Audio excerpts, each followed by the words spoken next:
আজ বানাবো সর্ষে পোস্ত বাটা দিয়ে ভেন্ডি চচ্চড়ি। তো হাই এভরিওয়ান, আমি তিথি আর আমার এই ছোট্ট চ্যানেলটিতে তোমাদের জানাই স্বাগত।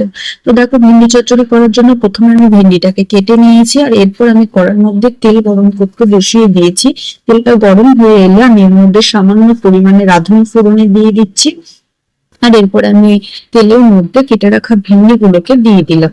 দিয়ে আমি ভেন্ডির মধ্যে সামান্য লবণ আর হলুদ দিয়ে দিয়েছি। দিয়ে এবার ভালো করে আমি ভেন্ডিটাকে ভেজে নেব। তো ভেন্ডিটা আমার ভাজা হতে থাক, ততক্ষণ আমি একটা মশলা রেডি করে নিই।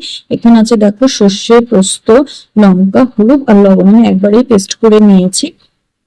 তো এই যে দেখো মশলাটা রেডি করা হয়ে গেছে, আর এদিকে আমার ভেন্ডিটাও প্রায় ভাজা ভাজা হয়ে গেছে। এই যে এবার আমি এর মধ্যে রেডি করে রাখা মশলাটাকে দিয়ে দিচ্ছি, দিয়ে আবার কিছুক্ষণের জন্য আমি এটাকে কষিয়ে নেব। তো এই যে দেখো কষানো হয়ে গেছে ভেন্ডিটা আমার। এবার আমি এর মধ্যে পরিমাণ মতো জল দিয়ে দিচ্ছি। যেহেতু আমি ভেন্ডি চচ্চড়ি করবো সেহেতু আমি বেশি জল দেব না, পরিমাণ মতোই দিলাম জলটা। আবার কিছুক্ষণ ফুটিয়ে নেবো, আমি নিয়ে জলটা একদম শুকিয়ে নেবো। এই যে দেখো জলটা প্রায় শুকিয়ে এসছে, এর মধ্যে আমি স্বাদ মতো লবণ আর চিনিটা দিয়ে দেবো। দিয়ে আবার কিছুক্ষণ নেড়ে চেড়ে নামিয়ে নিয়েছি। তো ভিডিওটা ভালো লাগে লাইক, কমেন্ট, শেয়ার আর